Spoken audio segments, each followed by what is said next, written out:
என் daughter பார்த்துருக்கா. My second daughter seen it. Friends always talk about it. அதுக்காக அவ பார்க்க ஆரம்பிச்சு. சாதாரண இவங்க பார்க்க மாட்டாங்க. பட் ஃப்ரெண்ட்ஸ் எல்லாம் இதை பத்தி பேசுறதுனால அவ பார்த்துருக்கா. அவ ஃபர்ஸ்ட் டாட்டரும் ஒரு எபிசோட் மாத்திரம் பார்த்துருக்கா போல இருக்கு. நான் போன வாட்டி யாரோ மென்ஷன் பண்ணாங்க. அவள் டாட்டர் அவளை பற்றி மென்ஷன் பண்ணேங்கிற 2 எபிசோடு மாத்திரம் அவரோட ஃப்ரெண்டு யாரோ அவர்கிட்ட சொன்னாங்கிறதுக்காக அதை மாத்திரம் பார்த்துருக்கா. மற்றபடி அவங்க பெருசாக ஒன்றும் ஃபீட்பேக் எல்லாம் ஒன்றும் கொடுக்க மாட்டாங்க சார். நல்லா இருக்குன்னு சொல்லிட்டு போயிடுவாங்க. பேசாமல் இருந்தால் அதான் பெஸ்ட் ஃபீட்பேக்கு. ரைட். அவங்க வந்து ஸ்பெசிஃபிக்காக ஒன்றும் நல்லா பண்ணீங்கன்னு சொல்ல மாட்டாங்க. நான் பாலச்சந்தர் ஆர்டிஸ்ட் சார், நான் தப்பு பண்ண முடியுமா அப்படிங்கிற ஒரு ஆர்குமெண்ட் இருக்கும். எல்லாரும் பாலச்சந்தர் ஃபேன்ஸு.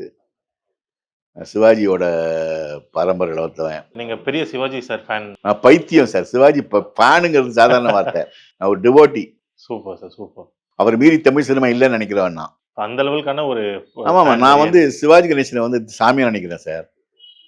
அவர் இல்லாமல் அவர் தமிழ் சினிமா அவர் கொண்டாடலைங்கிறது ஒரு வருத்தம் இருக்கு. அவரை கமலஹாசனி இன்னும் கொண்டாடலன்னு நினைக்கிறேன் நான். நாகேஷ் கொண்டாடல, எம்எஸ்வி கொண்டாடல, கண்ணதாசனை கொண்டாடல.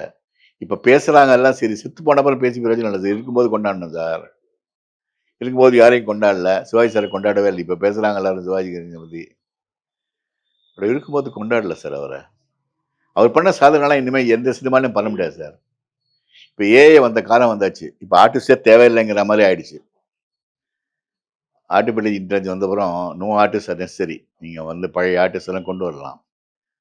அப்படி இருக்கும்போது ஒரு காலகட்டத்தில் ஒரு நடிகன் வந்து இவ்வளோ சாதிச்சிருக்கான்னா சராசரி நடிகனாக இருக்க மாட்டார் சார். அவர் அவரை மீட் பண்ணியிருக்கான். அந்த சந்தர்ப்பம் எனக்கு கிடைச்சிருக்கு. ஃபோட்டோ கூட இருக்குங்க.